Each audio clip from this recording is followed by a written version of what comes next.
Shalawama, shalawam, mes salutations, frères et sœurs Yacha. J'espère que vous allez bien. Moi, je me porte comme un charme, comme on dit. Je me porte bien, par la grâce du Tout-Puissant. J'espère que pour vous aussi, ça va très bien. Et puis,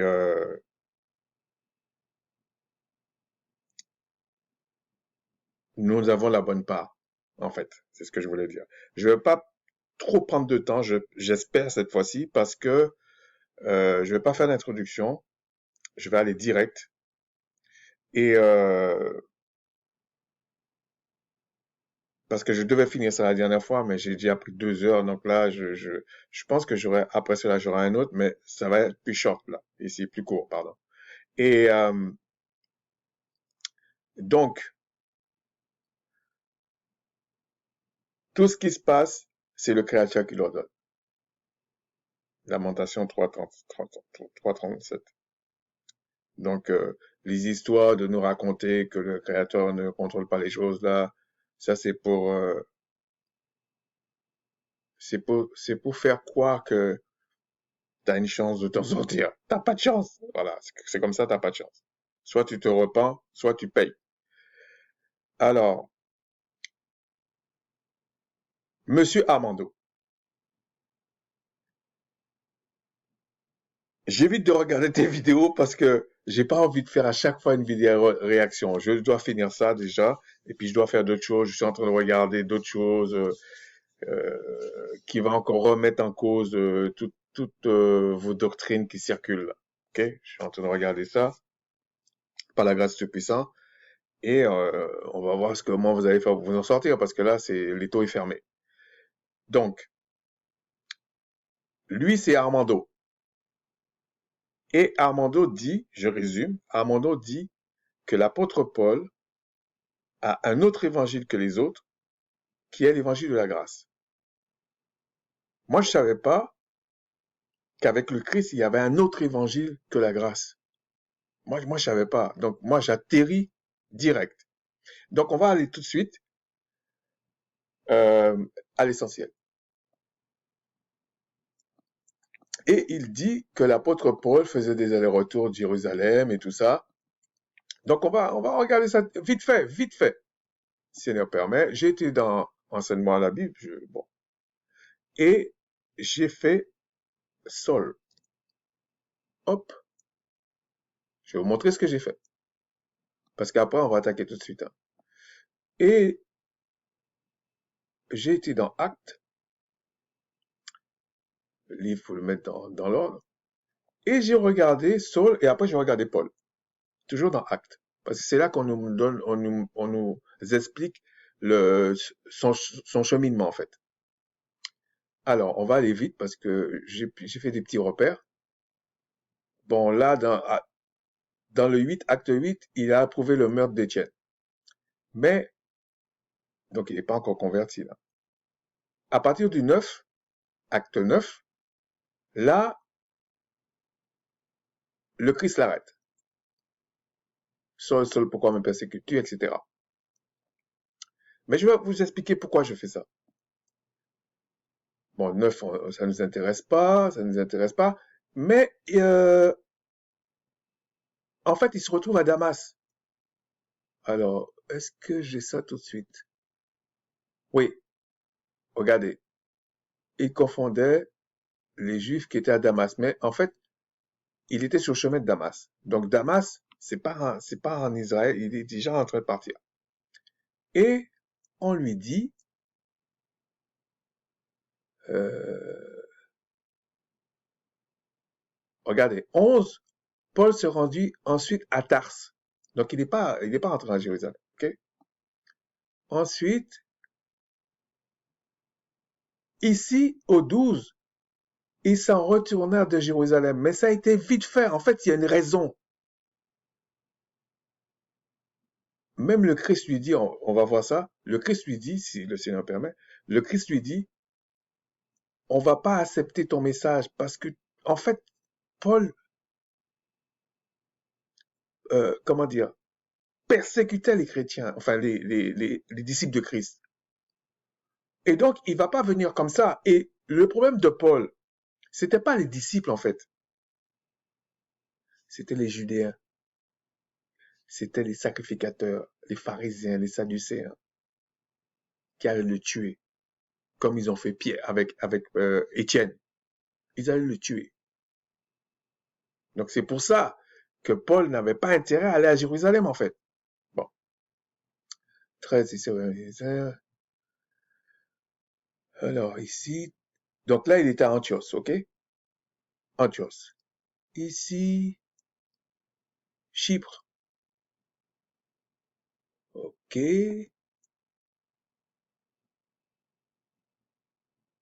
13 machin. Là il raconte ici, ok? Il raconte et il donne un élément ici, hein. Ben, on va le voir tout de suite, comme ça va m'éviter de me casser la tête avec ça. Alors, il dit, de retour à Jérusalem, comme je priais dans le temple, donc il dit, je priais dans le temple, je fus ravi en extase, et ça c'est Acte 22, 17. Et je vis le Seigneur me disait, hâte-toi et sors promptement de Jérusalem. Ça c'est quand il a voulu aller à Jérusalem. Ok? Ça c'était quasiment au début.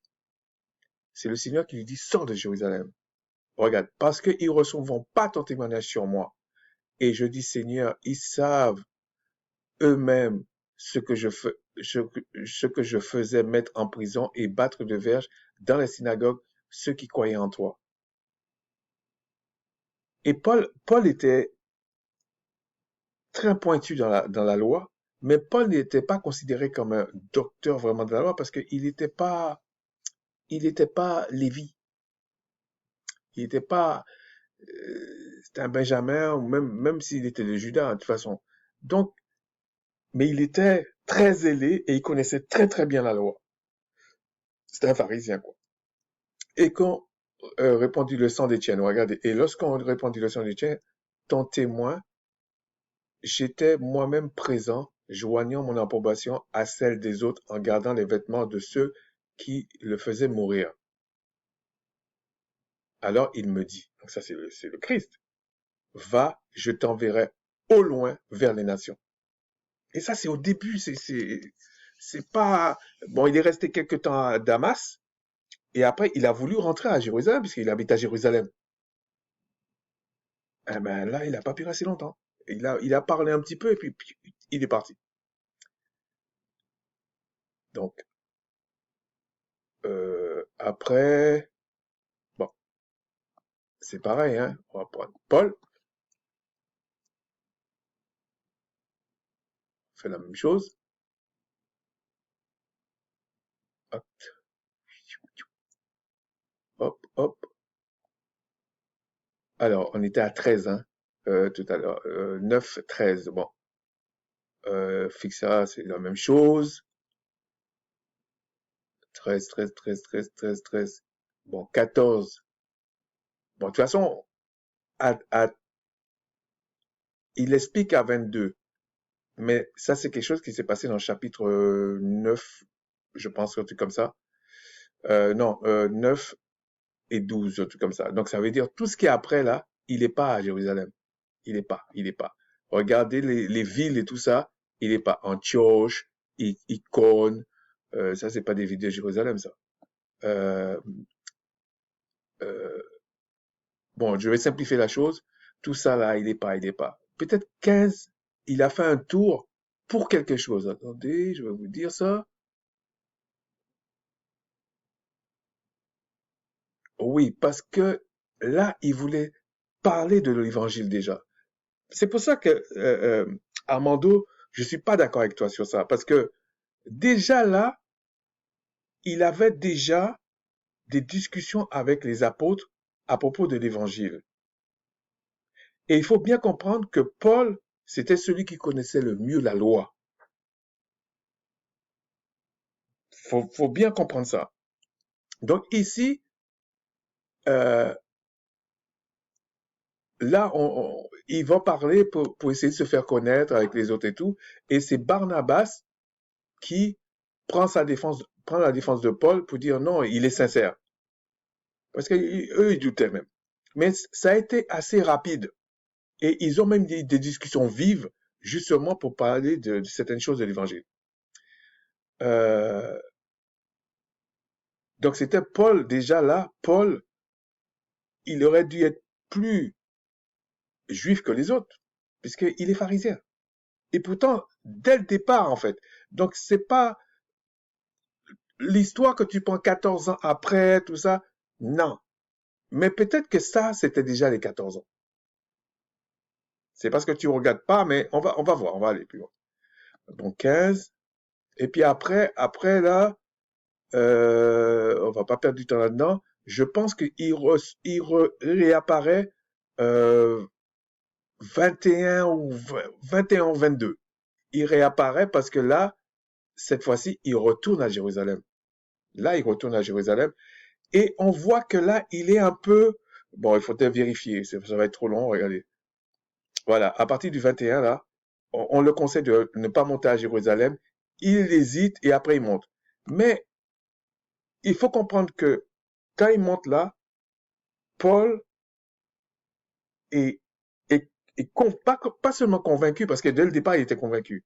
S'il voyait les miracles, il voyait tout. Donc, mais Paul avait pris de la maturité.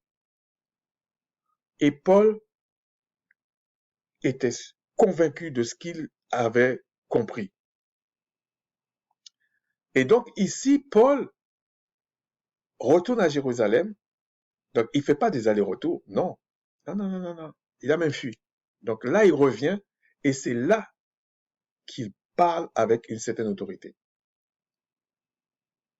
Il parle parce que il a déjà un certain nombre d'années de pratique avec les hellénistes, que vous appelez les nations. Comme si c'était les nations d'aujourd'hui. Non, c'est pas ça. Et donc, ici, Paul, et même à ces moments-là, à partir de 20, 21, comme ça, quand il est là, on voit que Paul allait des fois à Jérusalem à des fêtes. Et c'est à partir du chapitre 21, 22. Donc, Paul demeurait pas à Jérusalem. Oui, effectivement, à partir de là. Mais regarde ce que tu n'as pas regardé apparemment. Acte couvre l'an 33 à l'an 60. Alors que Galate, bon, ça c'est la marge d'erreur qu'ils ont mis 47, 52. Mais Galate, c'est plus 47. Parce que si on prend le Christ l'an 33, on rajoute 14 ans, ça fait 47. Donc ça veut dire que Acte couvre plus que Galate.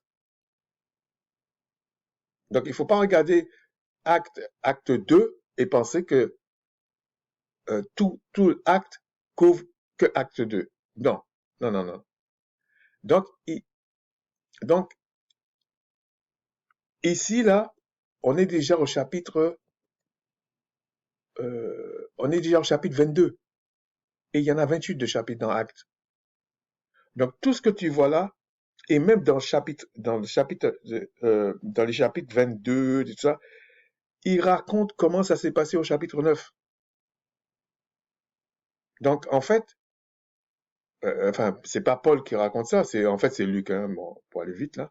Donc il raconte ça. Mais Luc parle de l'an 33 à l'an 60. Donc il faut faire attention. Et attendez, je vais regarder un truc là, la date de publication.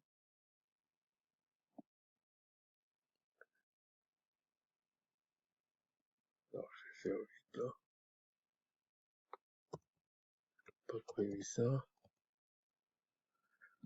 Alors, Wiki, Act. Ah, zut. Ok, il a compris. Non, c'est parce que je veux savoir, est-ce qu'ils ont prévu des apôtres? Parce que j'ai pas envie d'aller chercher ça. Euh, Datation historique. Vous voyez? C'est-à-dire que ça couvre 30 à 60, mais ils estiment que c'est plutôt sorti dans les années 80, enfin dans l'an 80. Donc en fait, euh, et on regarde ici, on parle de tout ça et il dit, ça se termine la première venue de Paul à Rome au milieu des années 60, mais ils sont pas très sûrs, mais quand même ça donne une idée. Ça veut dire que Paul ici, tu n'as pas tenu compte de ça. Bon, bon, on va t'écouter maintenant tout de suite.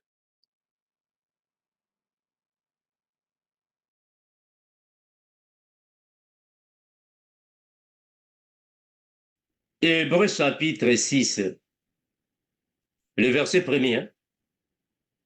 Vous pouvez prendre le verset premier. Hein.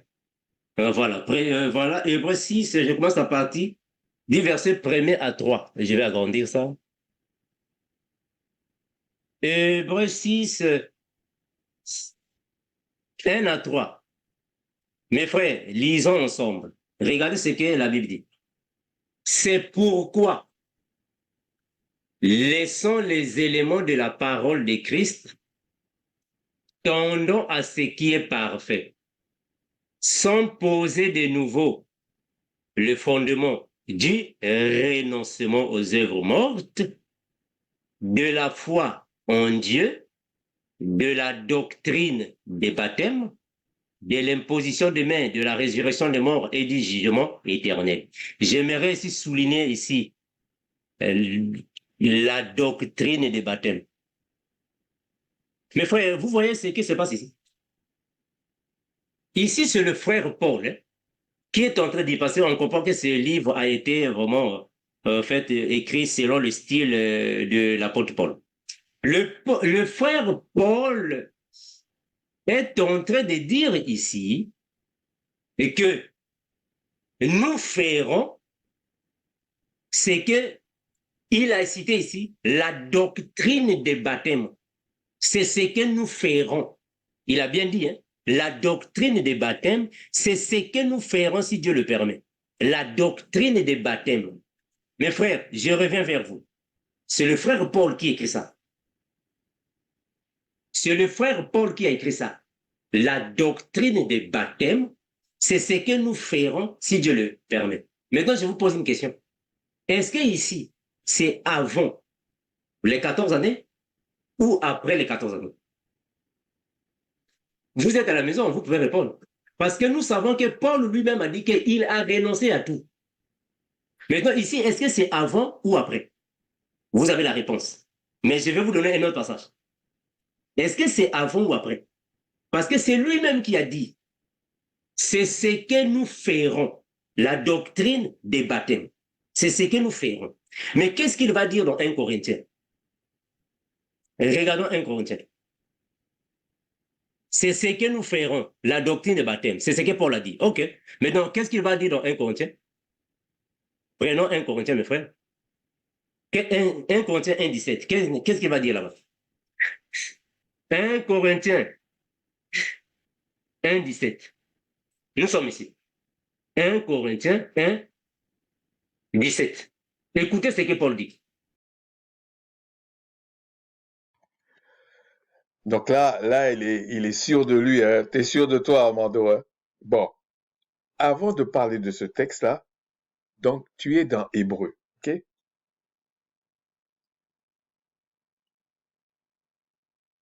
Hébreu par rapport à Galate. Parce que toute ton argumentation est sur Hébreu et Galate. Surtout Galate. 2-1. Hébreu, ça couvre entre 60 et 90. Alors que Galate, même si on prend la marge d'erreur, c'est 52. Ça veut dire que Hébreu, c'est après Galate. Ça veut dire que tu es en train de dire que Paul a renoncé à tout. S'il a renoncé à tout, alors ici, s'il a renoncé à tout,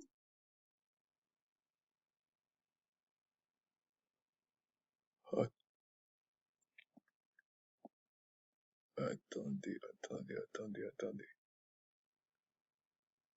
19. Je ne comprends pas. Oh, c'est pas grave. Ok. Non. 9. Ok. Désolé, c'est parce que j'avais pris autre chose pour regarder. Donc, acte 2, c'est ton argumentation, c'est ça. Et, non. Non. Je pense que j'ai été trop vite.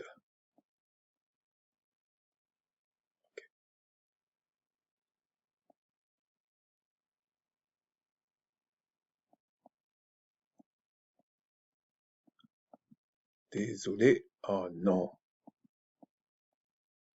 Alors ici, ça c'est quoi ça? 28. Je pense que c'est ça. Je pense que c'est ça.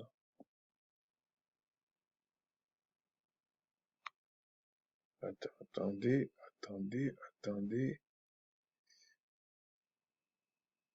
Un Corinthien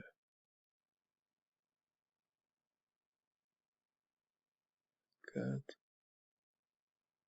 6.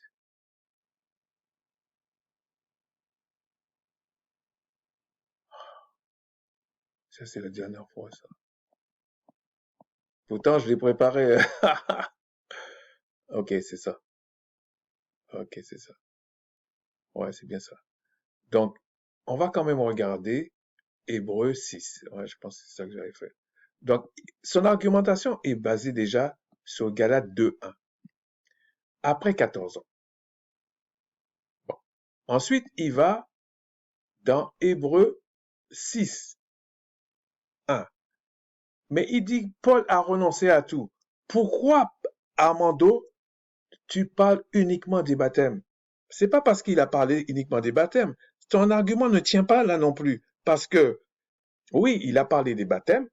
Bon, il faudrait qu'on voit si c'est dans le sens que tu l'as pris. Mais s'il a renoncé à tout, il devait renoncer à tout ça si tu prends ça. Pourquoi il renonce qu'au baptême parmi tout ce qui cite ici? Déjà, là, il y a un problème. Pourquoi il ne renonce pas à l'imposition des mains, les œuvres mortes et tout ça? Pourquoi il n'a pas renoncé à tout ça? Pourquoi tu prends un élément dans un chapelet de choses? Comme argumentation, ça ne tient pas.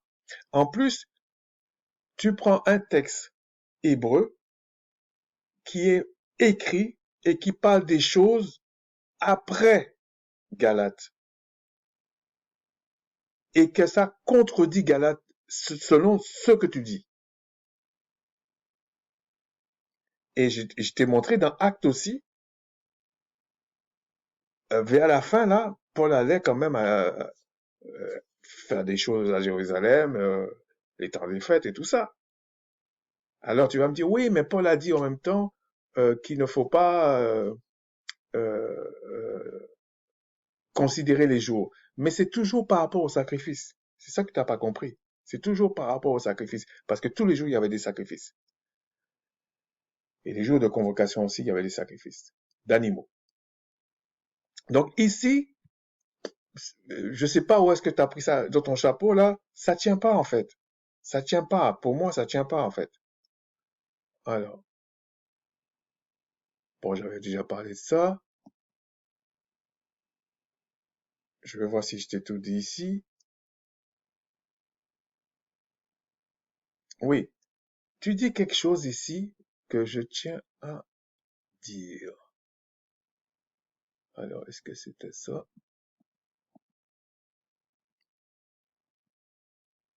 Non. Ici, tu dis ça. Oh, mais attendez. On va. 1 Corinthiens 1:17. Mes frères, c'est Paul lui-même qui a dit, hein. Paul a dit là-bas dans Hébreux 6 que la doctrine des baptêmes, c'est ce que nous ferons. Mais comment est-ce qu'il va se contredire ici de dire que ce n'est pas pour baptiser que Christ m'a envoyé? Pourquoi, au fait, il se contredit? Ce n'est pas pour baptiser que Christ m'a envoyé. C'est pour annoncer l'évangile. Et cela sont la sagesse du langage, afin que la croix de Christ ne soit pas rendue vaine. Oh, mes frères, lisez bien, frères. Ce n'est pas pour baptiser que Christ m'a envoyé. Mes frères, posez-vous la question. Donc là, tu dis, il faut qu'on se pose la question. Mais toi, tu devrais te poser la question aussi. Est-ce que Christ a envoyé les apôtres pour baptiser ou pour prêcher son sacrifice? Parce que Christ dit, je suis venu accomplir. Il est venu accomplir quoi? Il est venu accomplir le sacrifice. Et que Christ était souvent sacrificateur. Et souvent sacrificateur à perpétuité. Donc, la chose la plus importante que Christ est venu faire sur la terre, c'est donner sa vie pour acheter les âmes.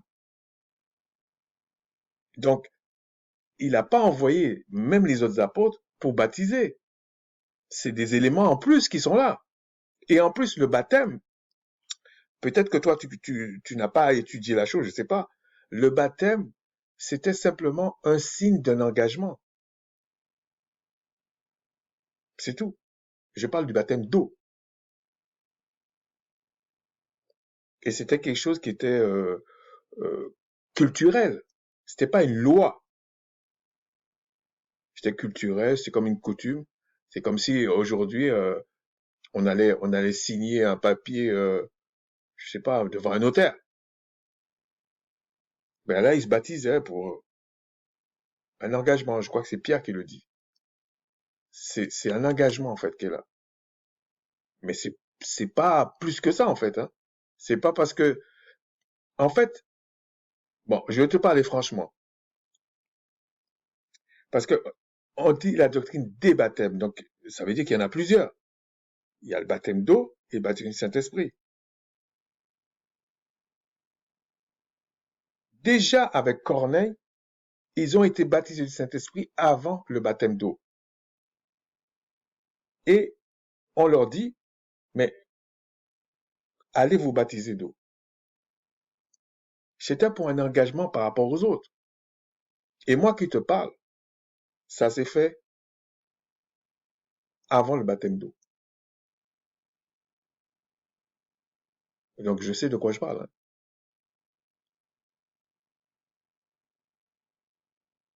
Mais c'est simplement, pour se conformer, c'est comme si tu t'engages devant les cieux et la terre. Mais il y en aura certains qui le feront peut-être pas. Parce que c'est le fruit qui compte, en fait. Je pense que là, nous sommes d'accord. Donc, tu fais toute une histoire avec un truc, je trouve que c'est pas très important, en fait. Alors, tu as été dans 1 Corinthiens 17. Et tu dis, ce n'est pas pour baptiser que Christ m'a envoyé. Mais Christ n'a envoyé personne pour baptiser, en fait.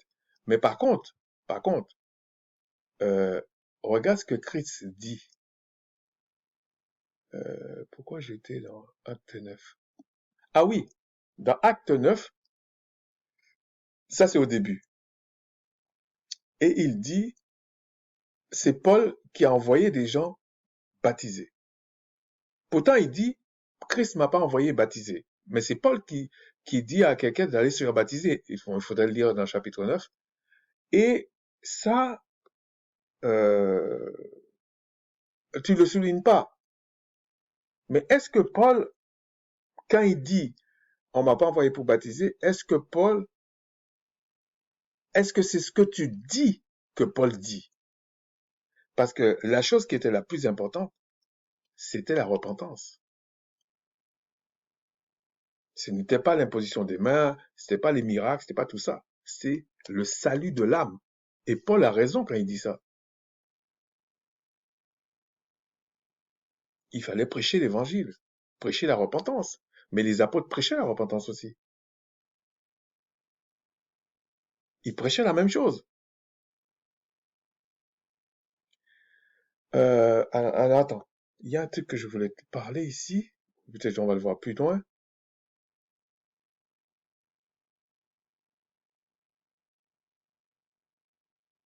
Ah oui, quand Paul parle du péché, tout ça, c'est les œuvres mortes.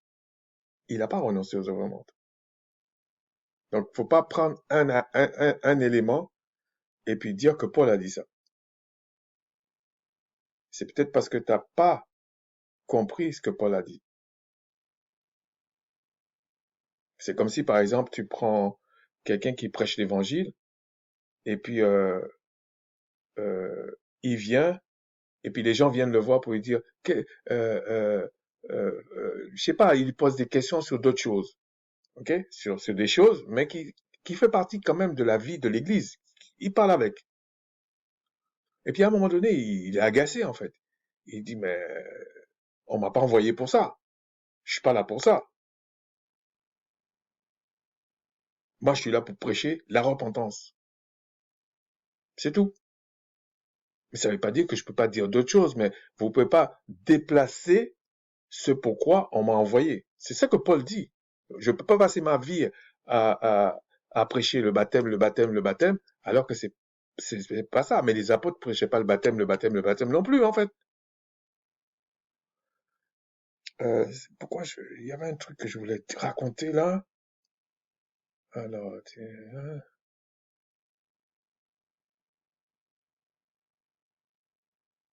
ok, on va le voir plus tard.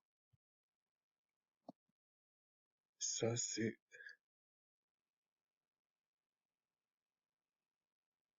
ouais, là, tu parles de quelque chose, c'est, Il dit non, moi, ce n'est pas pour baptiser. Ce n'est pas pour baptiser que Christ m'a envoyé. Ah, frère, ici, c'est facile. Par rapport à la ligne que je venais de vous donner, vous pouvez toutefois connaître ou savoir. Ah non, ici, c'est avant les 14 années de son ministère.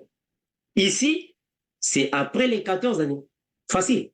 Est-ce que vous voyez? Donc, mes frères, cet enseignement va vous aider de vite comprendre. Non, Paul, ici, c'est avant les 14 années.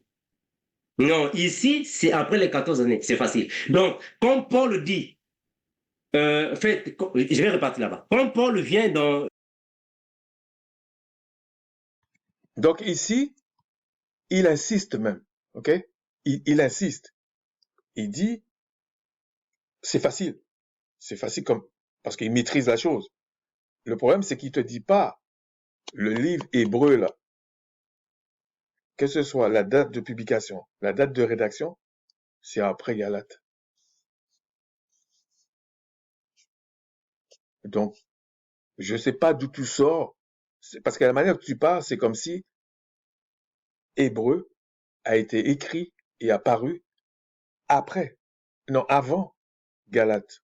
Donc, c'est faux. Tu peux vérifier, hein, Armando. Il n'y a aucun souci. Après, là, oh, si c'est ça.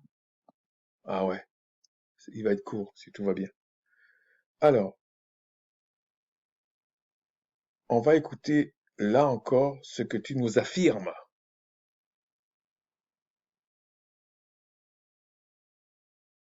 Ici, de vous donner, vous pouvez avoir déjà l'image. Ici, c'est après. Ici, c'est avant. Donc, Paul avait changé. Je crois que je vais donner le dernier passage. Après, on va s'arrêter par ici. Je vais revenir encore pour donner la deuxième partie fait, de ce que je suis en train de dire ici. Voilà. Et prenons titre. Regardons titre. Regardons titre. Regardez titre. La doctrine des baptêmes. Mais quel baptême que Paul avait? Regardons titre. Regardez titre. Je prends titre. Le verset 2. 5. Regardez titre des 5. Hein. Je prends titre 3. C'est titre 3, pardon. Titre 3, 5. Regardez, c'est que Paul dit. Titre 3, 5. Titre 3, 5. Voilà. Ça ici. Titre 3, 5. Je vais agrandir ça. Lisez ensemble avec nous, mes élèves. Lisons ensemble avec moi. Regarde. Regardez ce que le frère Paul dit. Il dit ainsi. Il nous a sauvés, c'est-à-dire que le Seigneur, non avec des œuvres de justice que nous aurions fait, mais selon sa miséricorde, par le baptême de la régénération et le renouvellement du Saint-Esprit. Ah, bébé. Mais est-ce que vous comprenez bien Paul, ce qu'il est tenté de dire? Hein, mes frères, vous comprenez ça? Mes frères, est-ce que vous comprenez Paul? Ou vous ne comprenez pas Paul? Aimez bien. Paul est clair. Paul ici, c'est après les 14 années de son ministère. Donc, il ne prend plus le baptême comme le baptême d'eau, c'est-à-dire que l'eau physique, non. Pour Paul, ce n'est pas l'eau physique, non. Pour lui, c'est l'eau de la parole. Parce qu'ici, il dit que le baptême de la régénération et le baptême du renouvellement du Saint-Esprit. Est-ce que vous comprenez ça? Regardez, je vais prendre le Good New Translation afin que vous compreniez ça mieux. Hein? Regardez. Qu'est-ce que signifie le baptême de la régénération? La régénération, c'est ce qu'il a dit. 2 Corinthiens 5, 17. Si quelqu'un est en Christ, il est une nouvelle créature. Ça, c'est le baptême de la régénération. Ah, mais bien aimé. Regardez, je vais prendre ça ici. Et Tite chapitre 3, le verset 5. Tite chapitre 3. Le baptême de la régénération, hein, c'est le fait alors de te circoncire avec le couteau de la parole et que tu reviennes une nouvelle créature. Ça, c'est le baptême de la régénération. Donc, ça n'a rien à voir avec l'eau physique. Non, rien à voir. Je prends Tite, mes frères. Tite 3.5, je disais. Afin que nous puissions comparer le vocabulaire, le langage de la Bible. Il faut toujours comparer les versions. Hein. Aimez bien aimé. Vous qui aimez la parole, il faut être chercheur. Un enfant de Dieu doit être chercheur, quelqu'un qui cherche, qui fait des recherches. Il ne faut pas être limité, comme on était dans la religion, limité Louis II. Non, il faut faire des recherches. Très important. Pour mieux comprendre la Bible.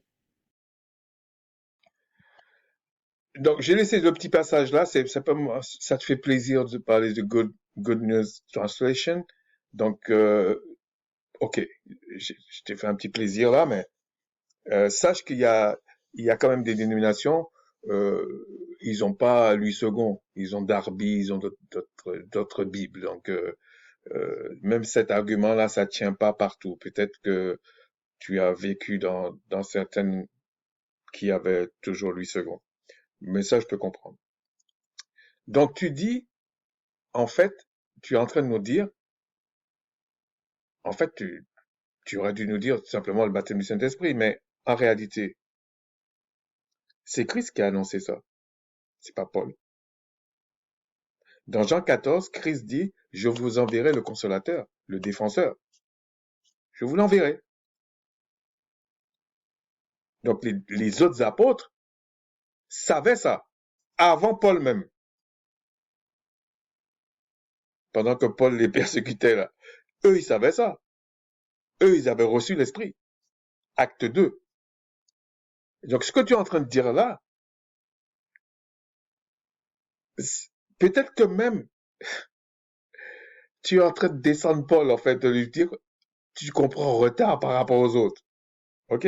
Mais toi, tu penses que c'est Paul qui comprend avant les autres. Non, je pense que Paul découvrait certaines choses. Voilà, c'est comme ça.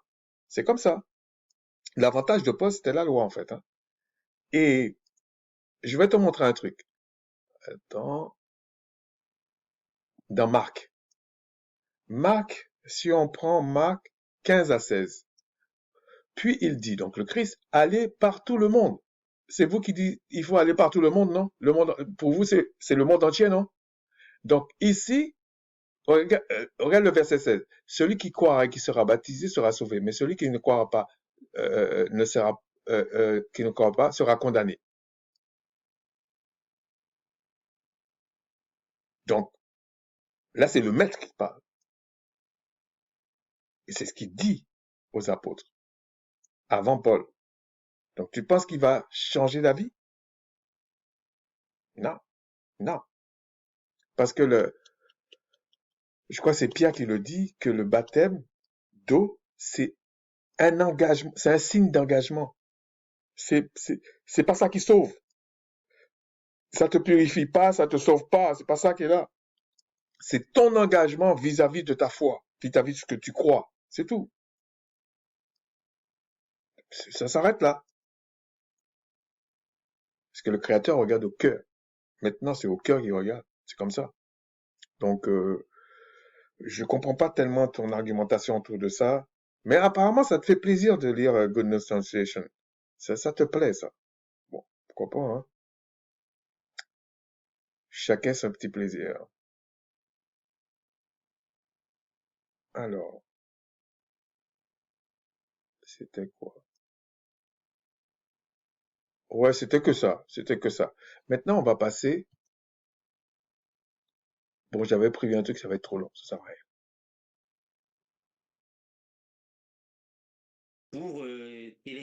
Pour télécharger ça, vraiment, ça va, mais ça peut me causer des problèmes. Donc, je vais être bref. Je prends 1 Corinthiens chapitre 11. 1 Corinthiens chapitre 11, le verset 23 à 26. Je vais lire rapidement. 11, 23 à 26. Que dit la Bible?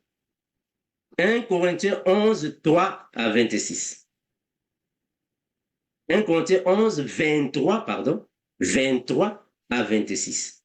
La Bible déclare ainsi, je vais rapidement lire ça. Car j'ai reçu du Seigneur ce que je vous ai enseigné.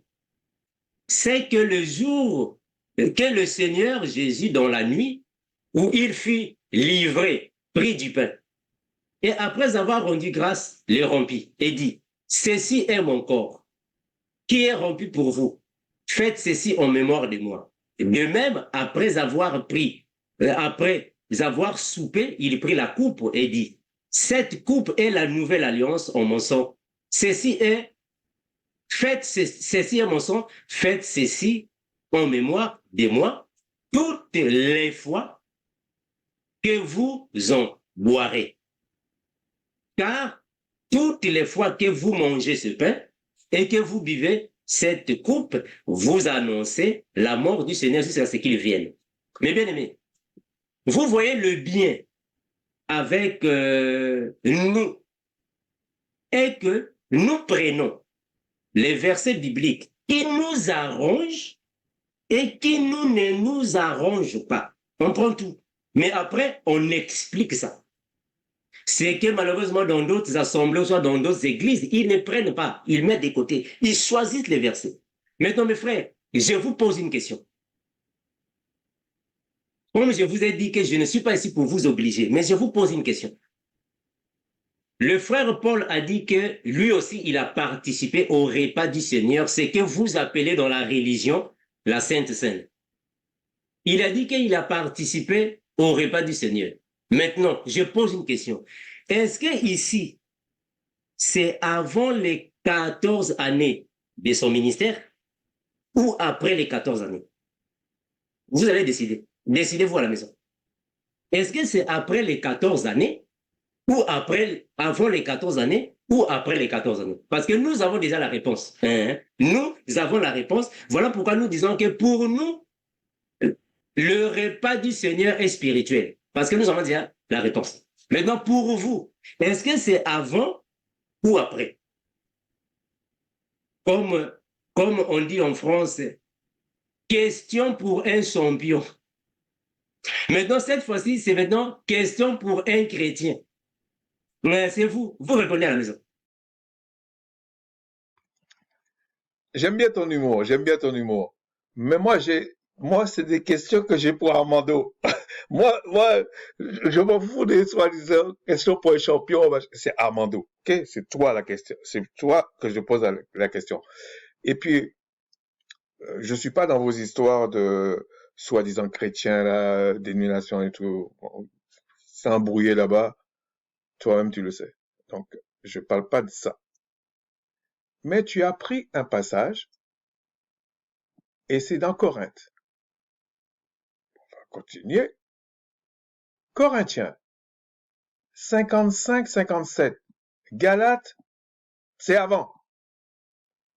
Donc, pour quelqu'un qui a renoncé, Paul, il n'a pas renoncé à ça non plus, hein, parce que ça, c'est après Galates. Donc, ce que tu dis là, c'est pas appuyé par des arguments. Je dirais même que c'est faux. Et alors, donc c'est question pour Armand.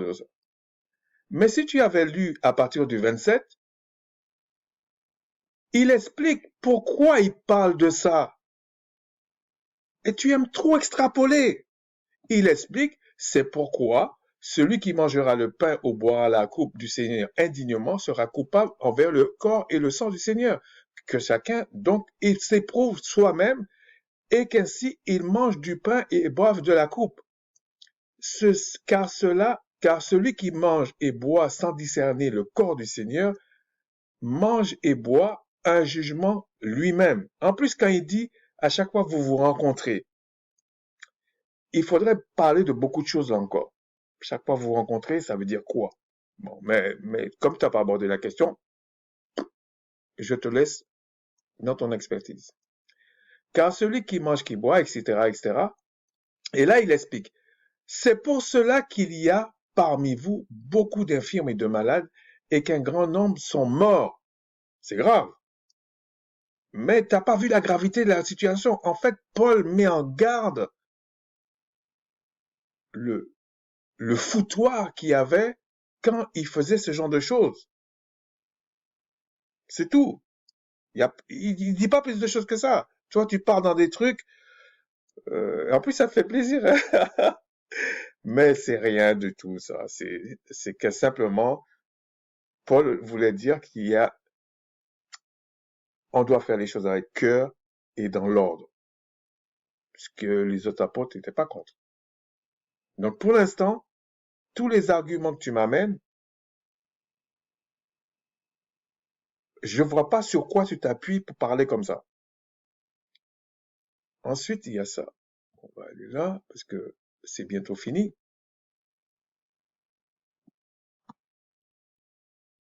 Comme on dit en France, question pour un champion. Maintenant, cette fois-ci, c'est maintenant question pour un chrétien. Mais c'est vous répondez à la maison. Question pour un chrétien, répondez à la maison. Je vais prendre maintenant 1 Corinthiens 5, 7 à 8. Regardez, c'est que le frère Paul dit. 1 Corinthiens 5, 7 à 8. 1 Corinthiens 5, 7 à 8. Il dit ainsi. Faites disparaître le vin levain, afin que vous soyez une pâte nouvelle. Puisque vous êtes sans levain, car Christ, notre Pâque, a été immolé. Célébrons donc la fête, non avec du vieux levain, non avec un levain de malice et de méchanceté, mais avec les pains sans levain de la pureté et de la vérité. Voilà Jésus. Donc, nos pains sans levain, c'est la vérité. En d'autres termes, nos pains sans levain, c'est la parole.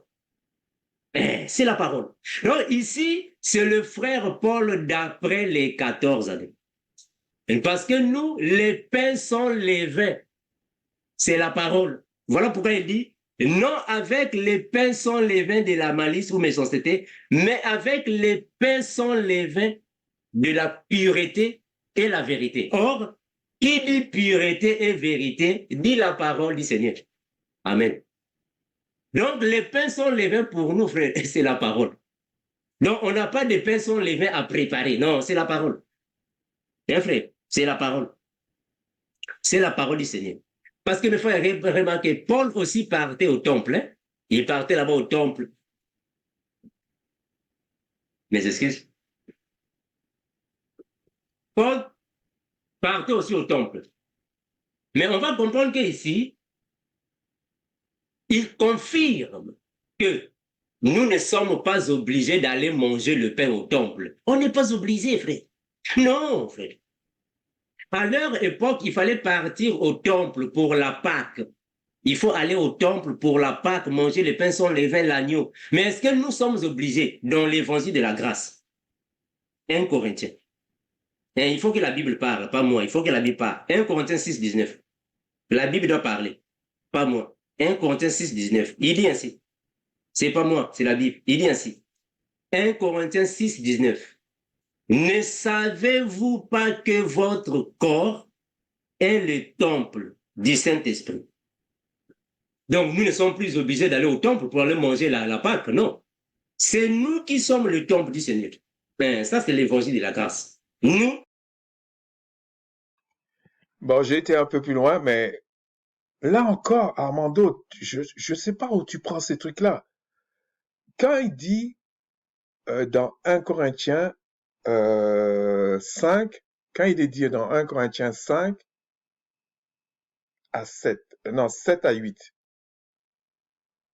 célébrons donc, bon, déjà la Pâque, bon, pour bien comprendre, la Pâque, euh, c'était une commémoration dans la dispensation de Moïse. Parce que la Pâque, ça s'est passé en Égypte, à la sortie d'Égypte. C'est ça la Pâque.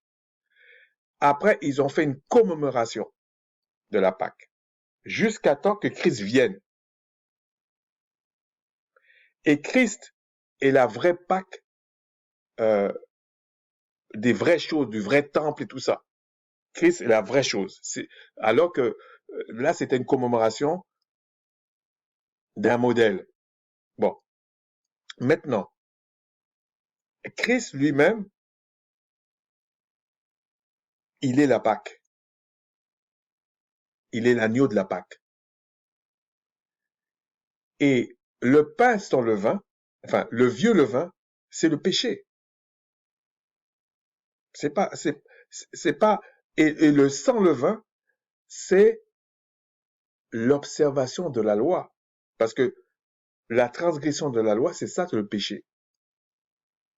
C'est pas une question, c'est pas la parole, parce que la parole, c'est pas un argument, en fait. L'homme qui est sanctifié, qui marche dans les voies du Tout-Puissant, lui, il obéit au Tout-Puissant. Donc, il transgresse pas la loi. Mais il n'est pas justifié par le sang des animaux. Puisque lui, en recevant l'esprit, c'est la vie éternelle. C'est tout ce que parle de Paul ici. Mais Paul, comme je disais, on a beaucoup de livres de Paul, mais ça ne veut pas dire que les apôtres n'ont pas écrit. C'est simplement parce que on les a égarés, on les a perdus. C'est ce qui est possible. Ou ils nous les cachent. Peu importe.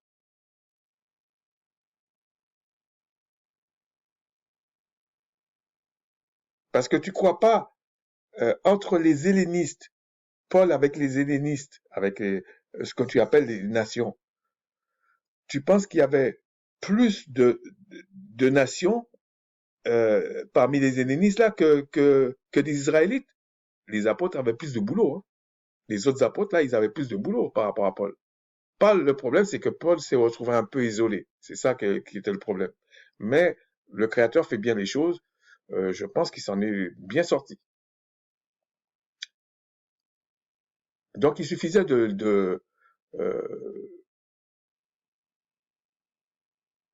il faut définir ce que c'est le levain, en fait. C'est le péché. Donc, si tu pêches, tu fais lever la pâte. Et quand il dit le vieux levain, c'est parce que le vieux levain, c'était le péché. C'était le péché. J'obéissais pas. Et c'était la même chose qui était la fête des pains sans levain, c'était déjà une symbolique. C'est pour ça qu'il y avait le pain sans levain à la sortie d'Égypte. C'était pour le péché. Voilà. Donc, il suffit de comprendre ça. Et puis après, tu avais pris un passage une fois, tu as dit, il y a ni juif ni grec. Non, il y a ni juif ni helléniste. Ah oui, il y a ni juif ni helléniste. Et ça, c'était un contexte. Il y a des fois, c'est ni juif ni païen. Mais ça reste toujours israélite. Alors ici, on va continuer ici. Donc, nous ne sommes plus obligés d'aller au temple pour aller manger la Pâque, non. C'est nous qui sommes le temple du Seigneur. Ben, ça, c'est l'évangile de la grâce. Nous, le temple du Seigneur. Ne savez-vous pas que votre corps est le temple du Saint-Esprit qui est en vous, que vous avez reçu de Dieu et que vous ne vous appartenez point à vous-même. C'est nous qui sommes le temple. Donc, il faut aller manger la Pâque au temple. Il faut aller donner la dîme au temple. Voilà, mes frères, je vous assure que toutes ces pratiques-là, Paul n'était plus dans ça. Paul avait tout abandonné. Il faut payer la dîme. Il faut payer la dîme. Mes frères, Paul n'était plus dans toutes ces choses-là.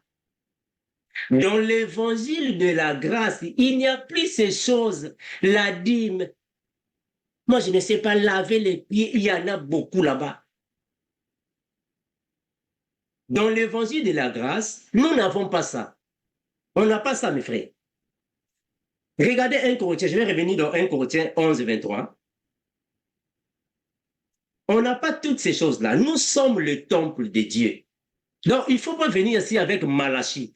Malachie, moi, je ne sais pas, apporter dans la maison du trésor. Ah, frère. C'est nous qui sommes le temple.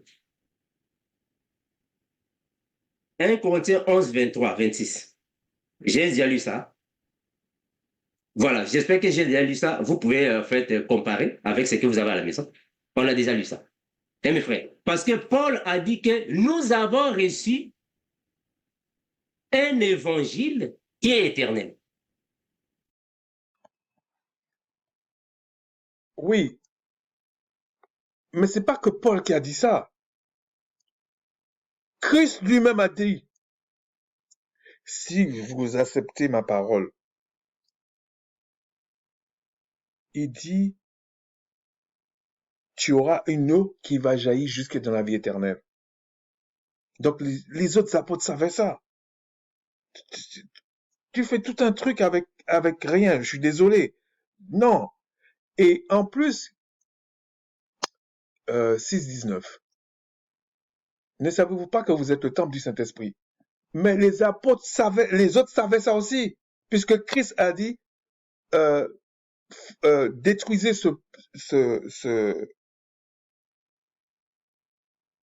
le temple. En 3 jours, je vais le rebâtir.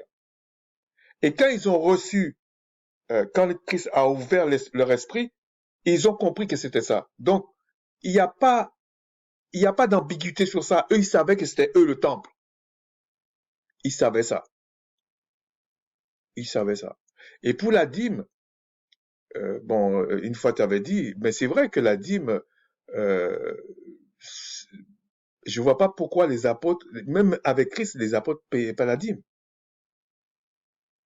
Ils remettaient à César ce qui était à César. Donc s'ils devaient donner, ils donnaient certaines choses, mais la dîme, de toute façon, c'était pas l'argent. C'était pas l'argent. Donc, je sais pas pourquoi tu t'attardes sur ces trucs-là. Ah oui, et puis tu as dit qu'ils allaient manger au temple, la Pâque. Là, tu travailles pas assez. Donc, on va aller dans Matthieu 26, on va finir sur ça. 17, 17 à combien? 17 à 20. Parce que j'ai l'impression que tu mélanges tout pour placer ton truc, alors que, non. Ah oui, avant de parler de ça, Matthieu, non.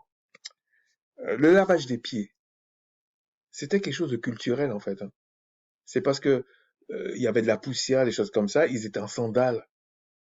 C'était pas un pays froid où ils mettaient des chaussettes, des trucs comme ça. Ils étaient en sandales. Donc quand ils arrivaient dans les maisons, ben c'était culturel. Par exemple, tu vas dans des pays aujourd'hui, je pense même aux États-Unis, il y a des endroits, tu tu enlèves tes chaussures quand tu rentres chez la personne. Il y a un coin dans la maison, là, tu enlèves tes chaussures et puis tu rentres, tu rentres. C'est culturel. Donc Christ a utilisé cet élément-là pour leur dire, même si c'est quelque chose qu'on fait comme ça, euh, le plus grand doit servir les autres. Voilà, c'est tout. Il y a une moralité dans ce qu'il fait. Mais c'était pas quelque chose dans la loi. C'est tout simplement quand tu arrivais chez quelqu'un, bah, au lieu d'enlever tes chaussures, tu enlevais tes sandales et puis on te lavait les pieds. Ou tu te lavais les pieds. C'est tout. C'est pas quelque chose qui était propre aux Israélites, en fait, hein. Bon, je sais pas où est-ce que tu as pris ton truc là, mais ça t'a fait plaisir. Bon, pourquoi pas. Bon, allez. 26-17, Matthieu 26-17 à 20. Le premier jour des pains sans levain, les disciples s'adressèrent à Christ pour lui dire, où veux-tu que nous préparions le repas de la Pâque? On va voir où. Il répondit, allez à la ville chez un tel et vous lui direz, le maître dit, mon, mon temps est proche, je ferai chez toi la Pâque avec mes disciples. Les disciples firent ce que Christ leur avait ordonné, ils préparèrent la Pâque. Le soir étant venu, il se mit à table avec les 12. C'était pas au temple. C'était pas au temple. La Pâque, c'était pas au temple. En plus, c'était une commémoration de la Pâque. Parce qu'on dit la Pâque, mais c'est une commémoration de la Pâque. Donc, Christ, à ce moment-là, il n'a pas été au temple, ni des apôtres, hein. Ils ont préparé ça en endroit. Et en fait, c'était logique parce que la Pâque de la sortie d'Égypte, ils ont fait ça dans les maisons. Chacun avait un agneau, s'il y avait des familles trop petites, ils se rassemblaient. Et quand ils sont rentrés dans la terre promise, ils ont continué de la même chose. C'était une commémoration. Ils n'allaient pas au temple pour la Pâque. Ils allaient peut-être pour louer le Créateur ou des choses comme ça, mais ils n'allaient pas. La Pâque, c'était dans les maisons. Puisque même quand tu lis dans l'Ancienne Alliance, comme vous dites, euh, il y avait des règles pour l'étranger, tout ça, est-ce qu'ils devaient prendre la Pâque avec les Israélites, etc. Je sais que vous aimez pas trop l'Ancienne Alliance, mais vous vous raccrochez quand vous voulez, mais sachez que sans la loi, là, vous passerez pas. Moi, je vous dis, vous passerez pas. Parce que tout ce que comment tu vas faire pour savoir que c'est un péché ou que c'est pas un péché? Si tu maîtrises pas la loi, seulement, et d'ailleurs, quand il parle des œuvres mortes, c'est ça, en fait. Et sans l'esprit de vie, tu ne peux pas être sanctifié pour ne pas pécher. C'est pour ça que Paul dit qu'en fait, en gros, il essaie d'expliquer, pas il essaie, il dit, quand tu as l'esprit du Créateur, tu deviens une nouvelle créature, certes, mais c'est parce que tu marches sur le péché. Alors, on le voit pas encore, mais petit à petit, ça fait ça. Et je sais de quoi je parle.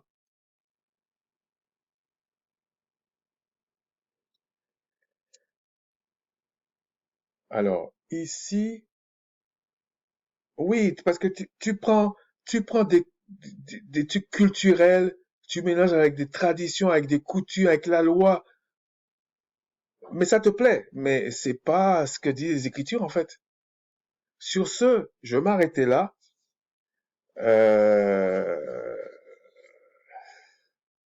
Jusqu'à maintenant, tu as dit des trucs sur Paul, ça s'est pas avéré dans les Écritures, je vois pas où c'est. Tu dis même qu'il faut aller au temple pour la Pâque. Je sais pas où est-ce qu'il s'est pris. Même le maître lui-même, Christ, n'a pas été. Et même avant, ils allaient pas. Ça veut pas dire qu'il y avait pas des sacrifices au temple, mais ça c'était tous les jours qu'il y avait des sacrifices. Mais il n'y avait pas un sacrifice au temple pour la Pâque. Non. Il y avait un sacrifice au temple pour l'expiation le 7e mois. C'est pas pareil. Sur ce, je vous dis à tous, Shalawama, Shalawam, mes salutations. Salutations, Armando. Et puis, je vais peut-être encore en faire un ou deux autres. Je te lâche pas, Armando, parce que tu es un expert et tu es spécialisé dans l'eschatologie, mais tu tiens pas compte du temps.